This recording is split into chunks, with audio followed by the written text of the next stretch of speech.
Why, hello there YouTube and welcome to a random review. I am Random Ross and today I review Jurassic Park 3.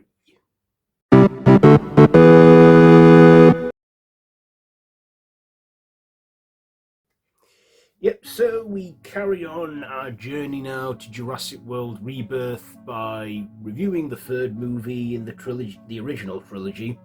So this is written by Peter Butchman, Alexander Payne and Jim Taylor, directed by Joe Johnston, starring Sam Neill, William H. Macy, Tea Leoni, Alessandro Novello or something, Trevor Morgan, Michael Jetfer, and Laura Dern. So this is the third installment in the Jurassic Park franchise and the original trilogy, and it's not based on any book this time by Michael Crichton.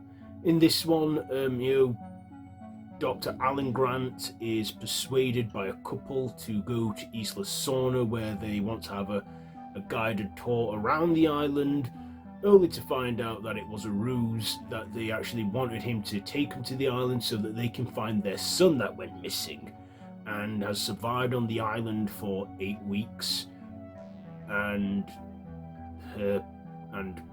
we find out that the Kirbys, that the couple, are divorced and they pull together to, well, find their son. And of course they do, but then they have the deadly obstacles of the locals.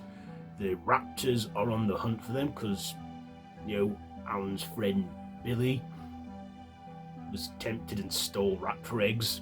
And then of course there's a Spinosaurus that they pissed off and is after them as well. Not only that, we sadly see the T-Rex, which has been the franchise mascot and still is now. We see them face off against the Spinosaur, even though they're dinosaurs that never existed in the same period of the dinosaur age.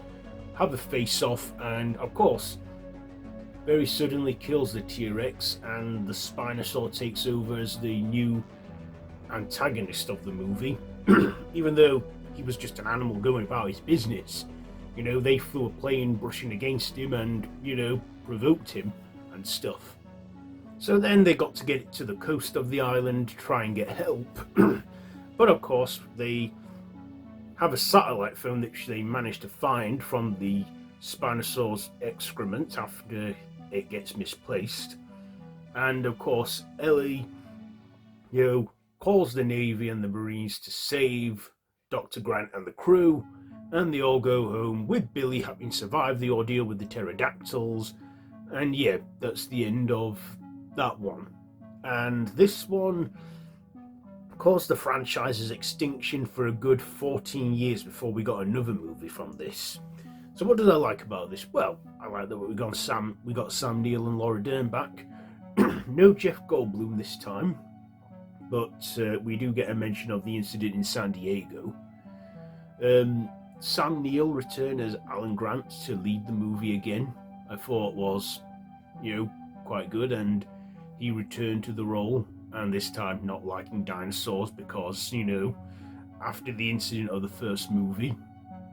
I also thought William H. Macy was a good support in this, and the other cast and actors, and, the show stealers, of course, have always been the dinosaurs. Now, I remember watching this as a 10-year-old kid about 24 years ago, and I remember being absolutely disappointed at how sudden the T-Rex's death was and how it was only in one scene for a few minutes before it gets killed by the Spinosaur. I was like, oh no! And then we got the Spinosaur as the new big bad. But looking at it now, I'm thinking, yeah, the Spinosaur did tower over the T-Rex and was bigger. We now know that there are dinosaurs out there that did tower over the T-Rex. We also got to see some pterodactyls in there as well, which is something we'd not seen in the franchise since the end of the second movie, making me think, how come they fly around that island and don't fly anywhere else? But we see that they're in a bird cage. That's a little plot hole there, but I'm not bothered about that. But yeah, we find that they were in a bird cage and, well, they got out. I also liked the raptors, how smart and coordinated they were, and the reason why they were hunting them. and how they just wanted their eggs back.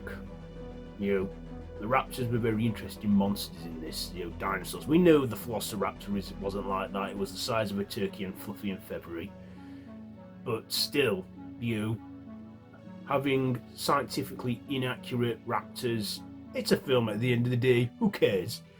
I like the raptors, but of course, this film is considered one of the weak ones. And like I say, we didn't get another Jurassic movie for a good while, didn't we? But, you know, I loved the film as a kid, but like I say, disappointed by the T-Rex's sudden demise. But, you know, I get that they were trying to go somewhere different, trying to give the franchise a fresh fresh coat of paint. But it just didn't work in their favour. But still, I find it watchable. I still find it watchable to this day. I even like the raptors when they're communicating. I like to think, yeah, they're talking to one another, and I like to sometimes think what they're saying, like, oh, you see them people? Yeah, I saw the people there. Yeah. But yeah, this I'd say if it had to be the end of the trilogy, well, the original trilogy, well, it was, but yeah, this would not be the last one. It'd be the last one for a while, but yeah. So, Jurassic Park 3, what am I going to rate this one? I'll give it 3 out of 5. 3 out of 5. I still find it watchable. So yeah, there you go. 3 out of 5 for Jurassic Park 3. Have you seen this one? Let me know what you think down below in the comments. If you like this video, be sure to give it a big thumbs up. Share with your friends and feel free to subscribe to the channel if you haven't already and to hit that notification bell. I've been Random Ross and this has been a random review. And if you love horror content, I have a channel for that too, linked down below or in the cards above. So you can check all that out, because horror is another passion of mine. Anyway, enough chinwagging. Thanks for watching, and until next time, I bid you all a goodbye, friends, goodbye.